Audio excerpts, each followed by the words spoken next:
tem o conforto divino, conforto de Deus, e tem o falso conforto. Tem o conforto que realmente vem do Senhor, e tem o conforto que vem só da religião. Tem o conforto que de fato vem do Senhor, e tem o conforto que vem só dos pregadores, dos pastores, dos padres, dos líderes. Tem o conforto que realmente vem de Deus, e tem o conforto que vem só dos clichês, das frases prontas, das coisas repetitivas que a gente simplesmente ouve e vai passando para frente, sem nunca parar para refletir sobre elas e sobre o sentido que elas fazem. Tem o conforto que realmente vem de Deus, e tem a superstição. Tem o conforto que vem de Deus e tem o misticismo.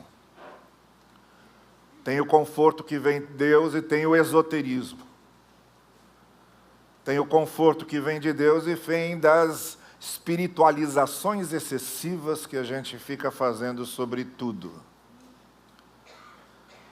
O que nesta série de mensagens eu estou me propondo a refletir com vocês, desde a semana passada, é sobre o conforto que realmente conforta, que não é o conforto que ilude, não é o conforto que serve só de distração, não é o conforto que passa a mão em cima da cabeça e diz, finge que não aconteceu nada. Não é o conforto do coach. Não é o conforto dos mecanismos psicológicos de defesa. Não é o conforto das abstrações. Não é o conforto das meras explicações racionalistas, não é o conforto da letra,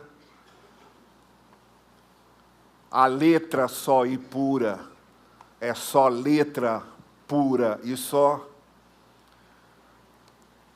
A Escritura não é sagrada por causa da letra, ela não é sagrada por causa daquilo que está escrito. Ela é sagrada por causa do ensino que está por trás do que é escrito. Não é a letra que é sagrada, não é o escrito que é sagrado, é o ensino do escrito que é sagrado. Sagrado não é o que a gente lê, mas é a correta interpretação que a gente faz. Quando a gente diz escrituras sagradas, a gente não está se referindo ao papel, não está se referindo à tradução, não está se referindo às palavras que são usadas. Quando a gente fala escrituras sagradas, nós estamos nos referindo aos princípios e ensinos que estão por trás da letra, por trás do texto, nas entrelinhas e não exatamente nas linhas. Por isso, quando a gente lê as escrituras, não é só uma questão de ler, é uma questão de interpretar corretamente, saber por que aquilo foi escrito, saber por que aquilo pode ser usado e para que aquilo pode ser usado.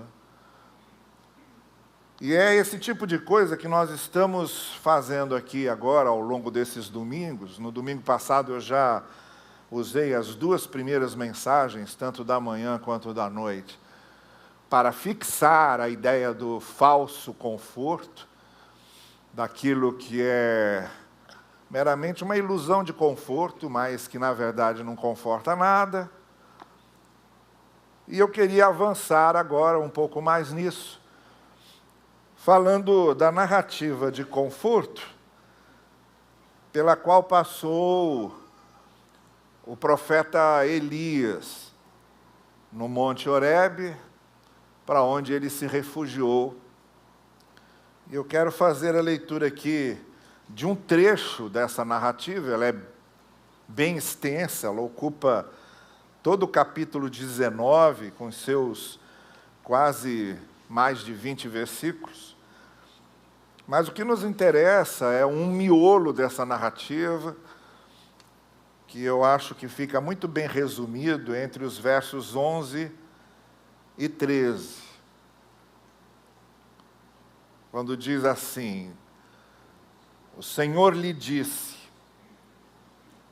saia e fique no monte, na presença do Senhor, pois o Senhor vai passar. Então veio um vento fortíssimo que separou os montes e esmigalhou as rochas diante dele, mas o Senhor não estava no vento. Depois do vento houve um terremoto, mas o Senhor não estava no terremoto. Depois do terremoto houve um fogo, mas o Senhor não estava nele. E depois do fogo, houve um silêncio, um murmúrio, como uma brisa suave. Quando Elias ouviu, puxou a capa para cobrir o rosto, saiu e ficou à entrada da caverna, e uma voz lhe perguntou: o que você está fazendo aqui, Elias? Eu acho que você conhece bem o contexto em que esse texto está, mas deixa eu tentar localizá-lo para quem não conhece ou não está se lembrando. O profeta Elias era uma das representações mais dinâmicas, mais contundentes do profetismo de Israel, no momento em que se estruturava de forma mais radical a monarquia de Israel. A monarquia de Israel começa com Saul, depois ela se expande e se cristaliza com Davi, se enriquece com Salomão, se divide com Roboão, e aí criam-se 2 reinos, e a partir daí cada um desses reinos passa a ter um rei diferente, nomeado distintamente nas narrativas, muito especialmente nas narrativas de reis e de crônicas, que eram os relatos oficiais que os secretários dos reinos faziam a respeito do que acontecia nos reinados.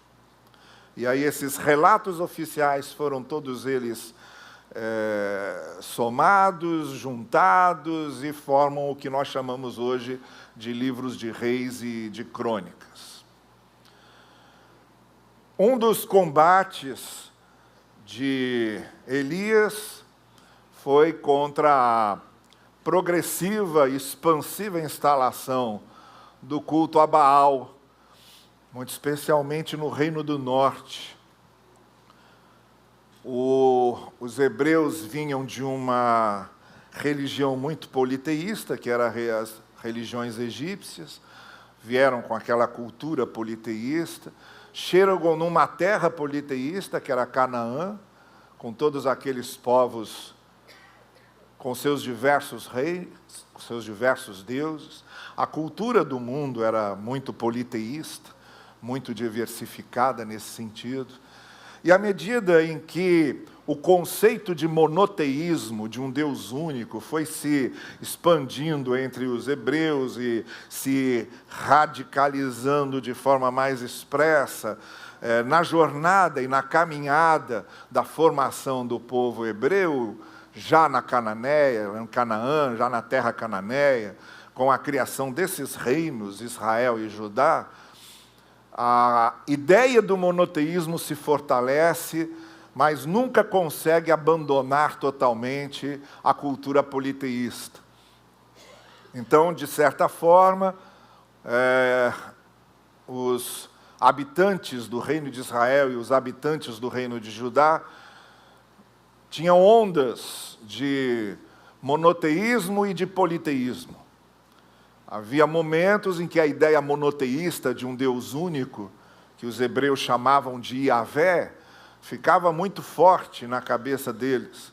Mas havia ondas em que essa ideia se enfraquecia e vinha uma nova onda politeísta em que esses deuses outros se instalavam de forma mais direta.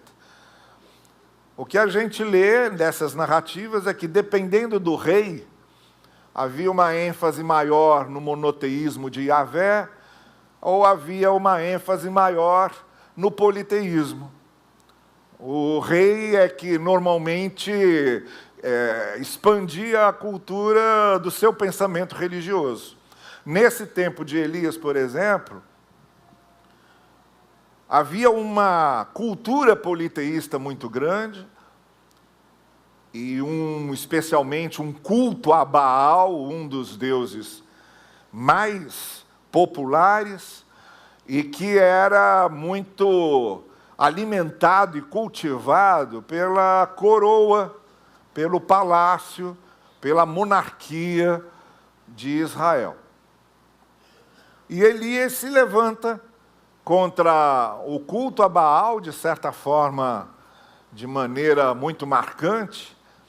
E aí vem aquele episódio que vocês devem se lembrar, da disputa de Elias contra os profetas de Baal, toda aquela descrição do fogo caindo do céu.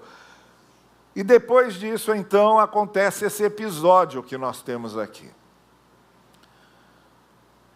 Elias teve uma grande vitória lá, no Monte Carmelo, contra os profetas de Baal. Foi uma grande vitória de Elias contra os profetas de Baal. E em seguida, ele se mete dentro de uma caverna profundamente entristecido, abalado, desalentado, desorientado, desesperançado.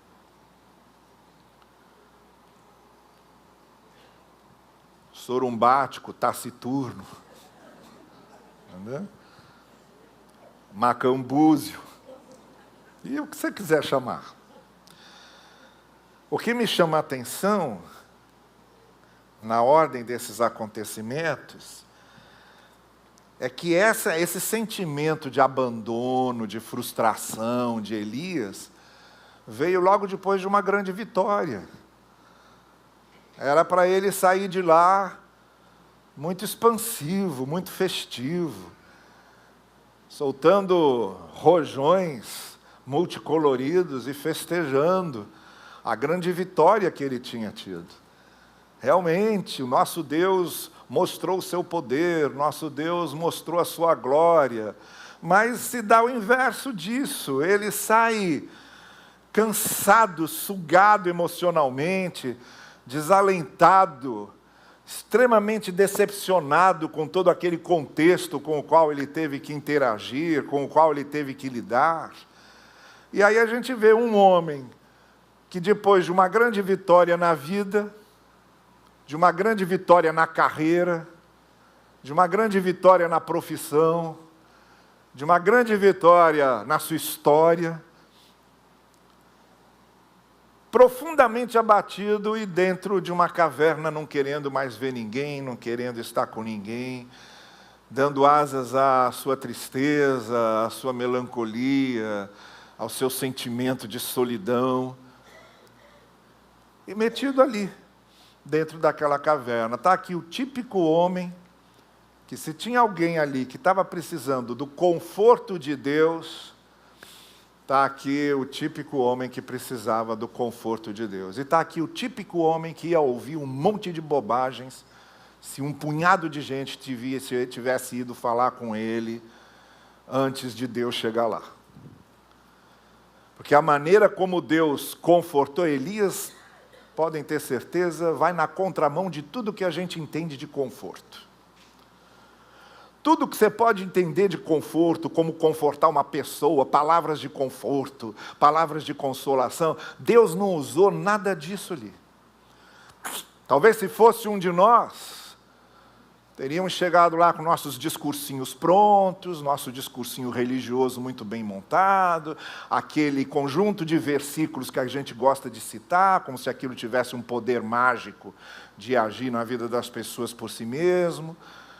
aquelas frases prontas, atribuindo a Deus coisas que não tem nada a ver com Deus, que é o que a gente sabe fazer muitas vezes, talvez na maioria das vezes. E nesse episódio, Deus chegou ali de uma maneira completamente adversa, na contramão de tudo que a gente pode imaginar que seria conforto. Se a gente pegar esse trecho, esse miolo dessa conversa de Deus com Elias, a gente já tira daqui algumas coisas que eu gostaria de compartilhar então com vocês hoje. A partir dessa ideia de que, olha,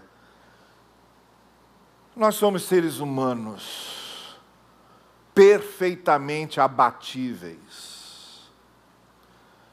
Se tem uma coisa que ser humano é alvo de abatimento, independente do contexto. Você pode ser um grande profeta como Elias, respeitado por todo mundo, e pode ter tido uma grande vitória espiritual, profética, e ainda assim é alvo de abatimento. E ainda assim é alvo de frustrações existenciais. Ainda assim é alvo de tristeza. Ainda assim é alvo de melancolia. Ainda assim, depois de ter conseguido uma grande conquista, ter sentado no topo do mundo, aí é alvo sim de parar, pensar e dizer: de que vale tudo isso? Porque somos seres abatíveis.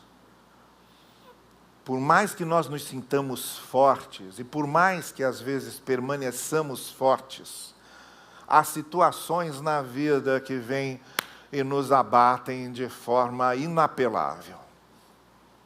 E a gente se prostra, e a gente cai, e a gente se frustra, e a gente se entristece, e a gente se sente achatado, como se um grande peso estivesse sobre nós, ou como diz o Carlos Drummond de Andrade, os ombros suportam o mundo.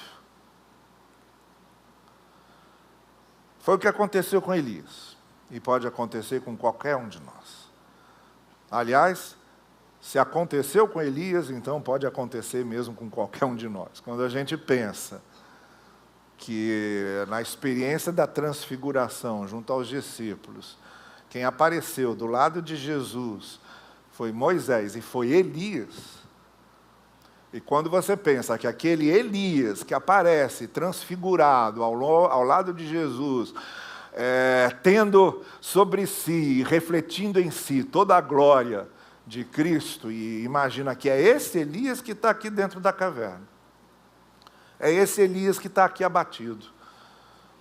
Então, a primeira coisa que eu quero dizer para você, já de saída, logo, qualquer palavra de culpabilização pelos seus sentimentos de abatimento, levanta, sacode a poeira e dá a volta por cima, como dizia o velho teólogo.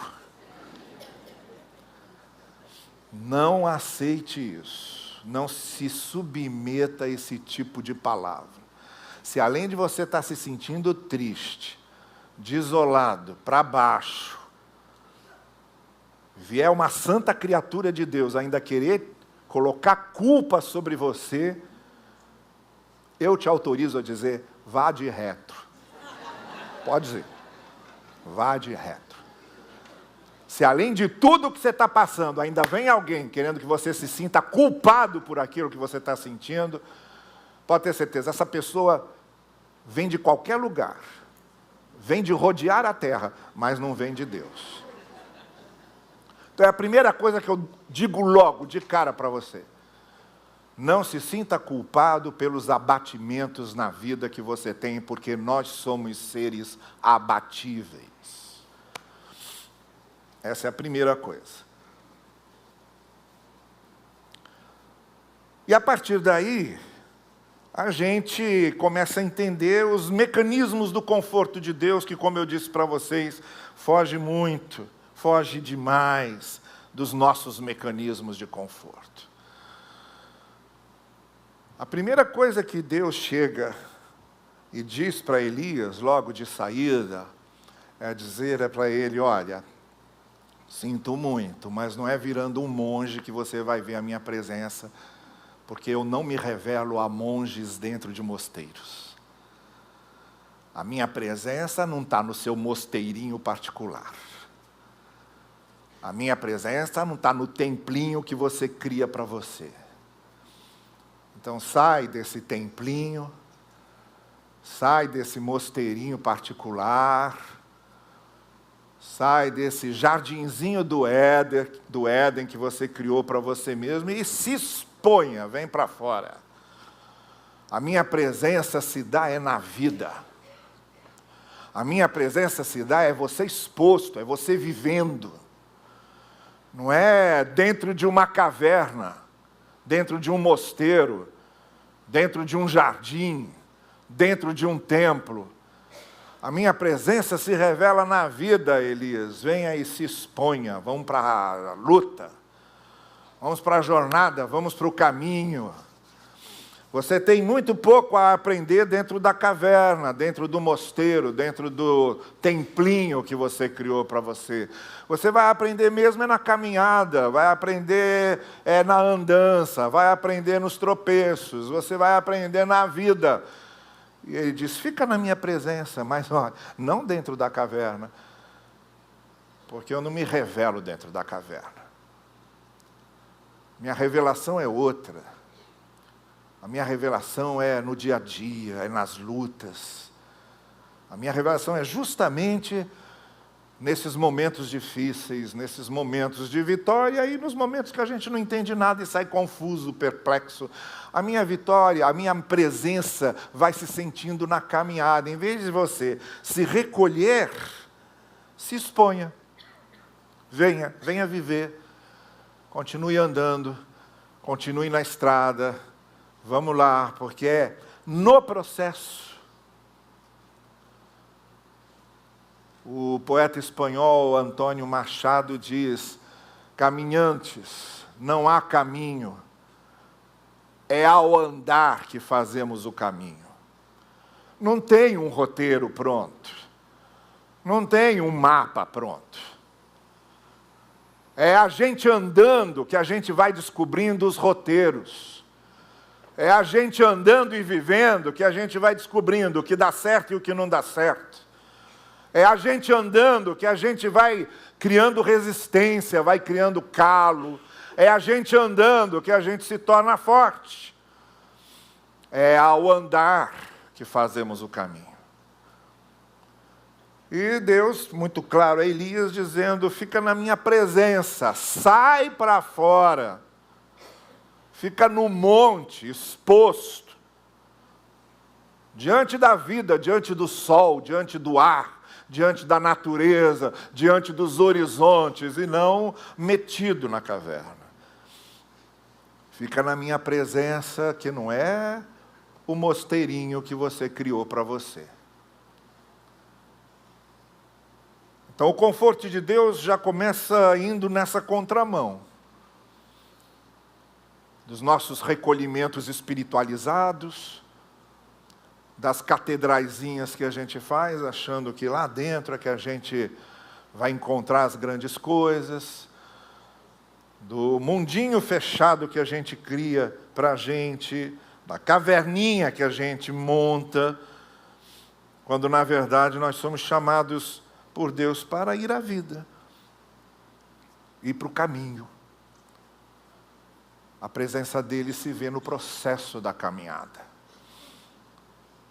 É assim que ele começa a confortar Elias. Já vai desmontando a ideia de presença de Deus que Elias tinha, a ideia de revelação de Deus que Elias tinha, a ideia de espiritualidade que Elias tinha. Deus já vai desmontando tudo isso. E diz para ele: sai, vem viver, vamos embora. Vem para o monte.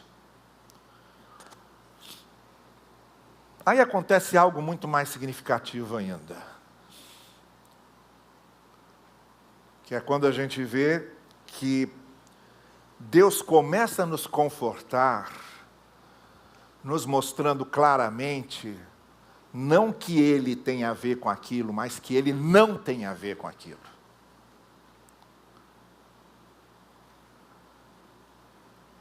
Em vez de dizer, olha, eu estou por trás de tudo, Deus diz, não, eu não estou por trás de muita coisa que você acha que eu estou por trás. O que acontece ali? Primeiro, um vendaval. Um vendaval tão forte, desses tsunâmicos, que desloca a rocha de lugar. Desses vendavais que arrancam árvore, derrubam casa e empurram pedras com uma força que a gente nem imaginava que vento podia ter. Esses ciclones, esses furacões, essas coisas. Depois vem outra coisa, terremoto. Um grande terremoto que abala tudo. Depois vem outra coisa, um grande fogo, um incêndio. Grande, forte. Tudo produto da natureza. Tudo causas naturais. Tudo natureza se manifestando.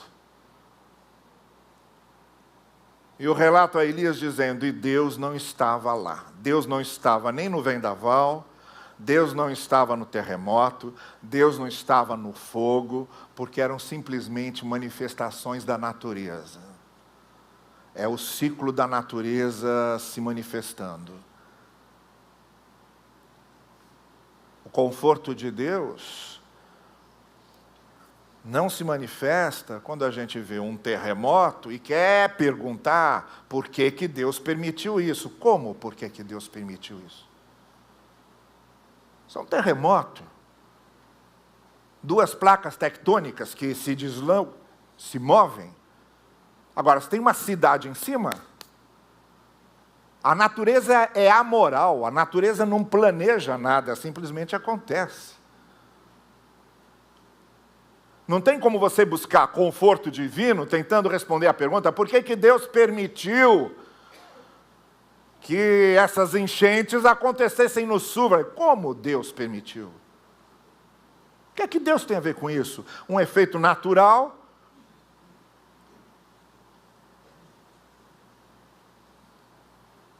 Que responde a uma provocação da natureza. O que Deus tem a ver com isso? Se o ser humano está aí agindo para o aquecimento global e essa bagunça climática que a gente está começando a viver agora, vai querer culpar Deus por isso? Quer saber o que Deus tem a ver com isso? O que é que Deus tem a ver com um meteoro que cai e incendeia tudo? O meteoro vem do espaço, está lá circulando há bilhões de anos, e de repente passa pela Terra, vai lá e extingue todos os dinossauros. É um meteoro que está circulando há bilhões de anos e passa pela Terra. Você que nasceu há 60 anos está querendo saber onde é que está Deus nisso? Aí a gente ouve umas coisas absurdas. Aí vem aquele negócio dessa tendência da gente de ter que achar a culpabilidade da coisa. Aí você ouve alguém falar, lá no sul, houve esse incêndio, essa enchente toda, porque as religiões espíritas, africanas, estão crescendo lá. Meu Deus do céu. Se fosse isso, a Bahia já tinha acabado há muito tempo. O estado da Bahia já tinha desaparecido há muito tempo.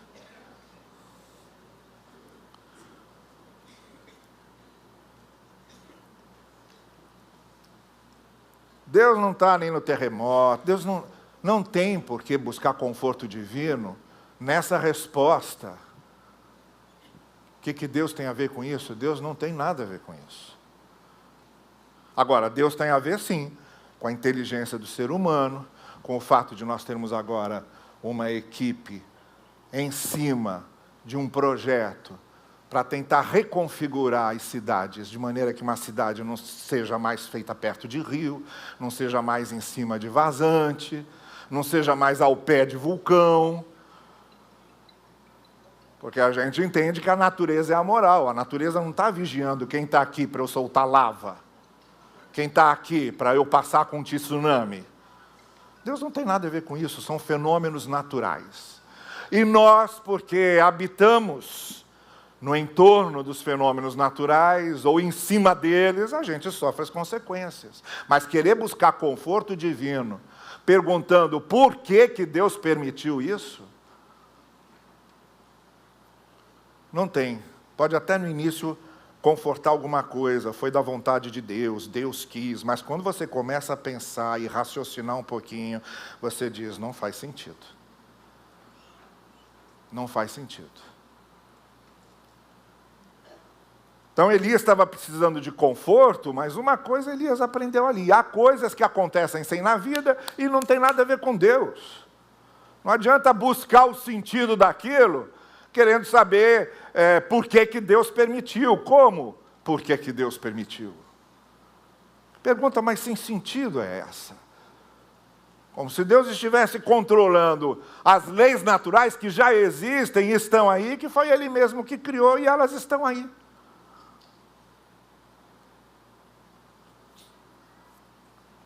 É como você perguntar, uma pessoa salta do 18º andar. Você vai perguntar por que ela caiu, como é que Deus permitiu que ela caísse? Como Deus permitiu que ela caísse? Tem a lei da gravidade. Qualquer pessoa que saltar do 18º andar vai cair. Vai cair. Por que Deus permitiu que ela caísse? Como? Então Elias, já de cara, teve desmistificado diante dele isso. Olha, Elias, tem coisas que acontecem. Acontecem, fazem parte da vida, fazem parte da natureza. Se você quiser uma explicação, tentando encontrar por que Deus permitiu, qual era o plano de Deus, em cima de coisas que são elementos naturais da vida, você pode ter um pouquinho de distração na cabeça, mas não será conforto. Não será conforto. Essa foi a segunda coisa que Elias aprendeu e que nós aprendemos. Há coisas que acontecem na vida que acontecem por sua própria natureza, por seu próprio ritmo, como consequências naturais de uma série de outras coisas. E a gente não pode perguntar o que Deus tem a ver com isso. Não faz sentido nenhum. É a mesma resposta que o C.S. Lewis deu para o pastor dele. O C.S. Lewis, que você conhece pelas Crônicas de Nárnia, outros conhecem pelas Cartas do Inferno, outros conhecem pelo Cristianismo Autêntico, seja qual for o livro que você já viu, ou o filme que você já viu, escrito pelo C.S. Lewis. C.S. Lewis era um anglicano, ele foi ateu agnóstico durante muito tempo na vida dele, depois aí teve uma experiência de fé, se tornou um professor universitário que começou a escrever sobre a fé, tinha um programa de rádio em que ele falava a respeito da possibilidade de conciliação entre fé e intelecto. Mas ele foi solteiro até os 50 anos. Foi solteiro até os 50 anos. Com 50 anos, ele conheceu uma mulher que estava solteira até então. Ela tinha lá quase 40 anos. E também nunca tinha se casado. E aí os dois se apaixonaram e fizeram planos. E se casaram. E logo depois, na semana em que o casamento havia se realizado, ela se sentiu mal, foi ao médico e estava com um câncer muito ofensivo. 3 meses depois, ela estava morta.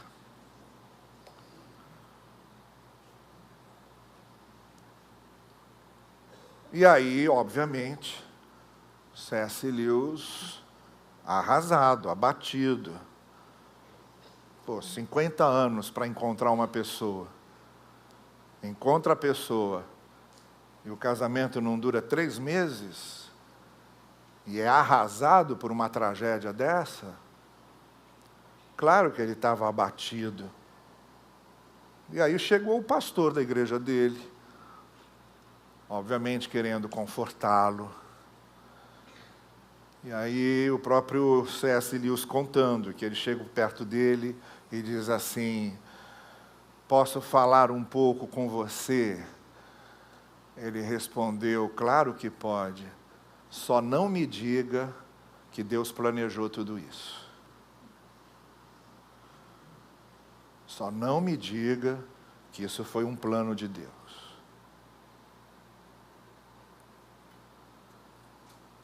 Conheço um pastor em Minas, em Belo Horizonte, que perdeu o filho adolescente dele num acidente.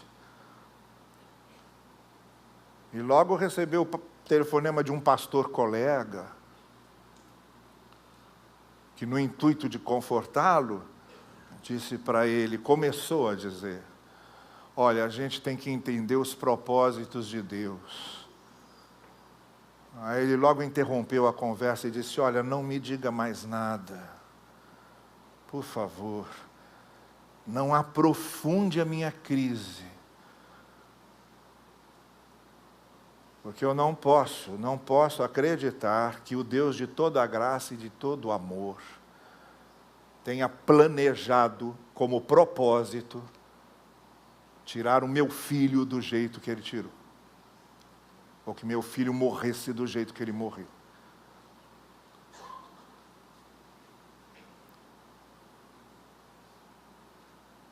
Nem no terremoto, nem no fogo, nem no vendaval. Há vendavais na nossa vida, há terremotos na nossa vida e há incêndios na nossa vida, que a única coisa que não conforta é a gente querer saber o que Deus tem a ver com isso.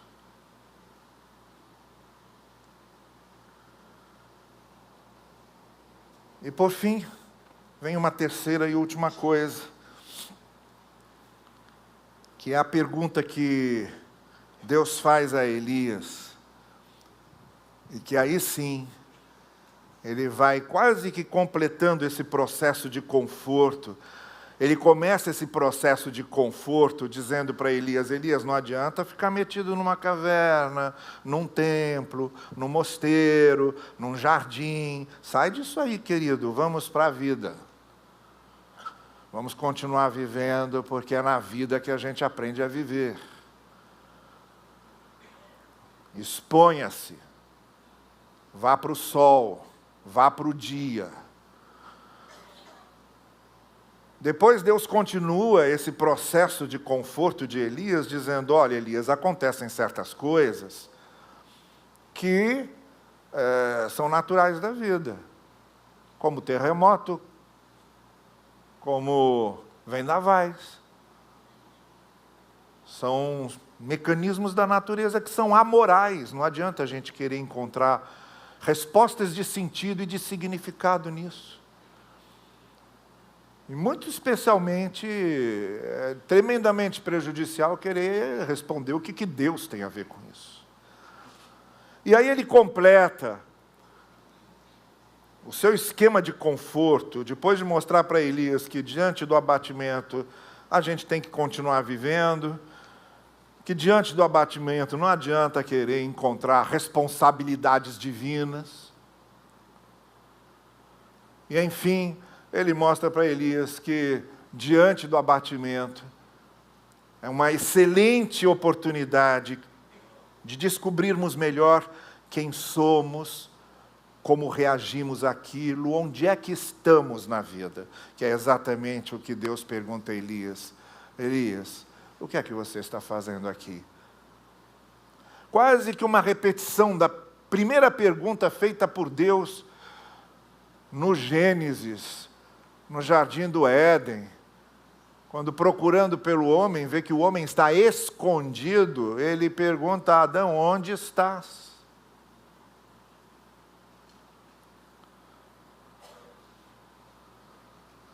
O que é que você está fazendo aqui? Onde você está? O que agora você pode fazer com isso? O que a vida te mostrou aqui?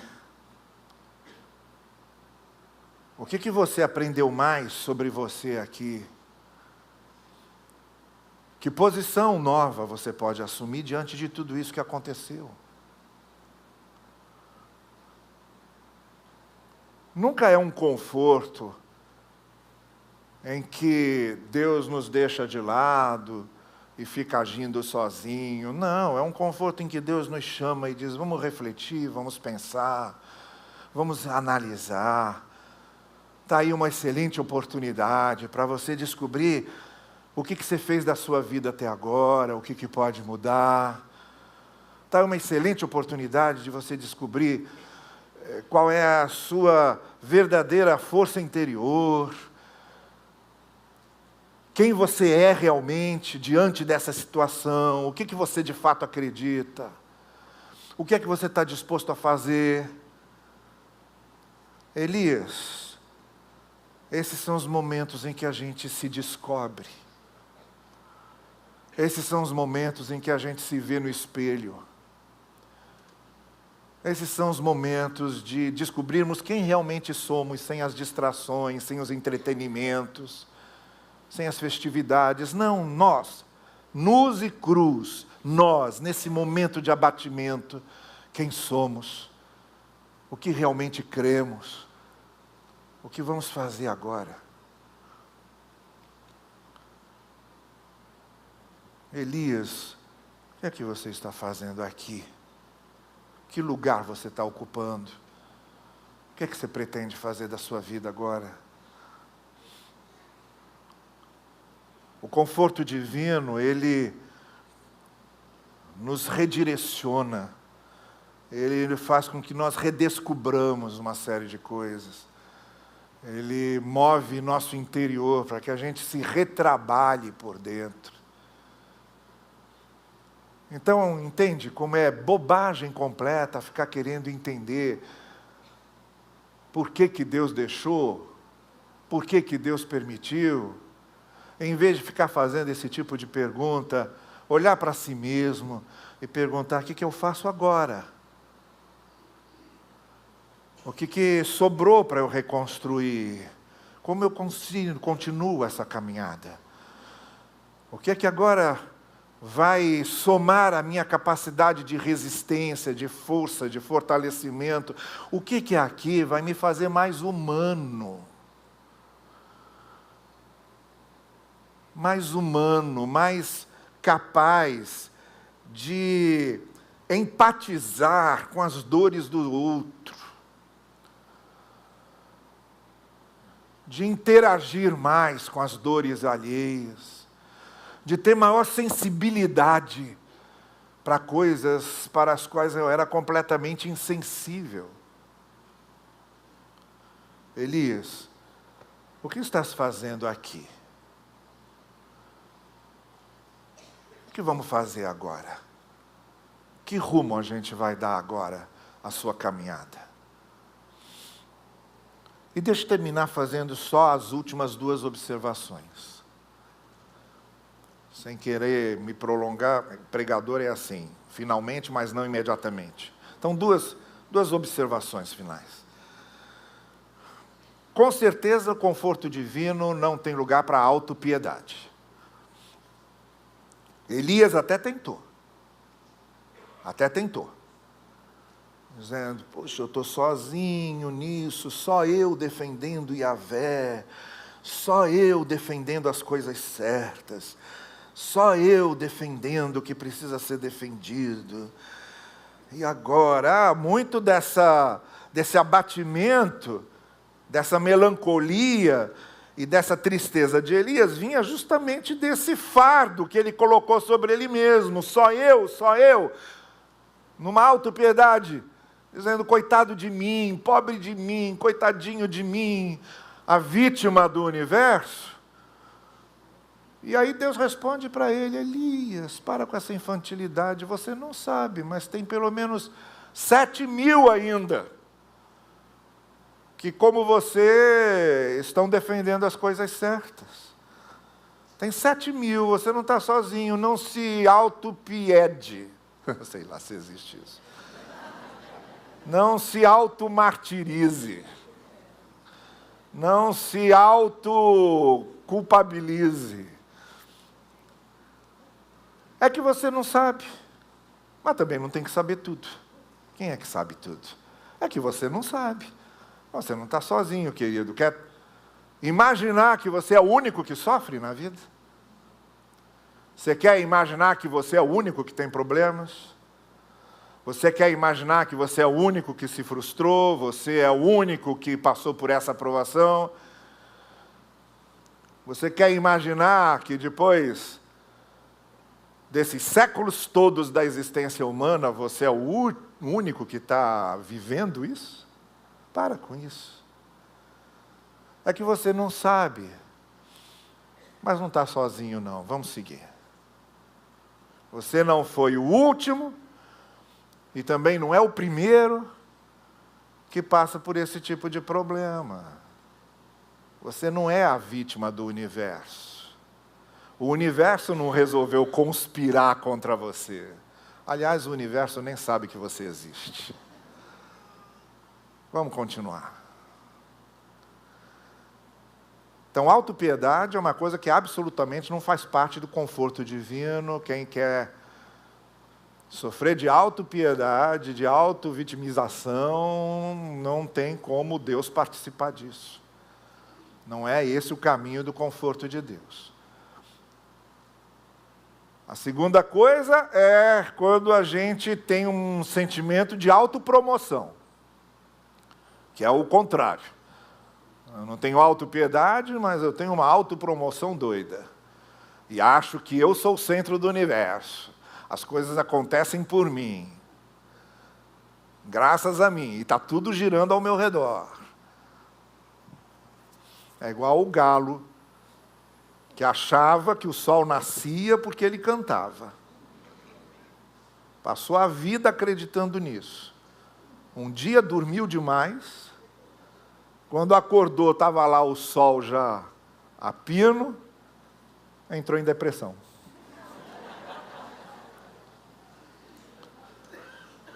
Esse é outro sentimento que a gente cria. Como se a gente fosse indispensável. Que é outra coisa que conforto divino não tem nada a ver com isso. Pisa na cabeça do inimigo, esmaga o inimigo, e essa bobajada toda que às vezes a gente canta aí. Conforto divino não tem nada a ver com isso. Conforto divino tem a ver com eu saber quem eu sou e que eu não sou isso tudo. Tanto que o texto termina com Deus mostrando a Elias quem ia substituí-lo. Chama Eliseu, bota lá, está aqui Eliseu. Ele é que vai ficar no seu lugar. Porque você não é isso tudo que você acha, não. Você vai passar, as coisas vão passar, e o mundo vai continuar.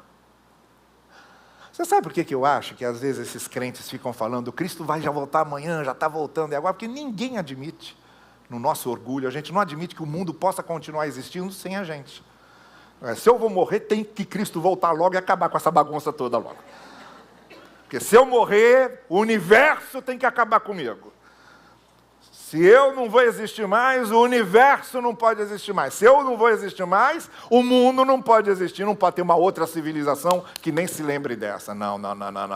Jesus vai voltar e eu vou morrer e Cristo volta. Olha que beleza. Não dá chance para ninguém. Nada. Isso é narcisismo evangélico. É puro narcisismo evangélico. O mundo vai continuar assim, nós vamos passar. Essa civilização vai passar. Vão se lembrar de nós, tanto quanto a gente lembra dos assírios. A história é assim. A história é assim. Nós temos os Eliseus, meu querido, que já estão vindo aí. Os Eliseus que vão ficar no nosso lugar, que vão saber muito mais do que nós, que vão fazer as coisas com muito mais competência do que nós fazemos, já estão chegando. Não tem conforto divino em você ficar se sentindo tal. Tem conforto divino, sim, sabermos quem somos, que lugar ocupamos e justamente a nossa dependência da graça de Deus. É isso que fortalece as nossas vidas. Não sabermos a nossa força, mas sabermos a graça e a misericórdia de Deus sobre nós. A gente vai cantar agora, daqui a pouquinho já, né? E eu quero só encerrar dizendo a você, olha, tem uma diferença enorme do conforto que realmente vem de Deus, dos clichês e frases de efeito que a gente usa em nome do conforto divino. Uma diferença enorme. É que esses clichês, essas frases de efeito evangélicas, místicas e etc., dão só a ilusão de conforto. Mas se a gente para pensar um pouco, com a capacidade de reflexão e de pensamento que Deus nos dá, a gente logo descobre que o rei está nu. Que aquilo é conversa fiada. Que aquilo não tem nada a ver com o real, verdadeiro conforto de Deus e o que realmente Deus faz em nós e conosco. Que saiamos daqui não com os band-aids do conforto religioso, mas saiamos daqui muito firmes, convictos e prontos para a vida, com o conforto que vem de Deus e nos prepara para que continuemos vivendo aquilo que temos que viver.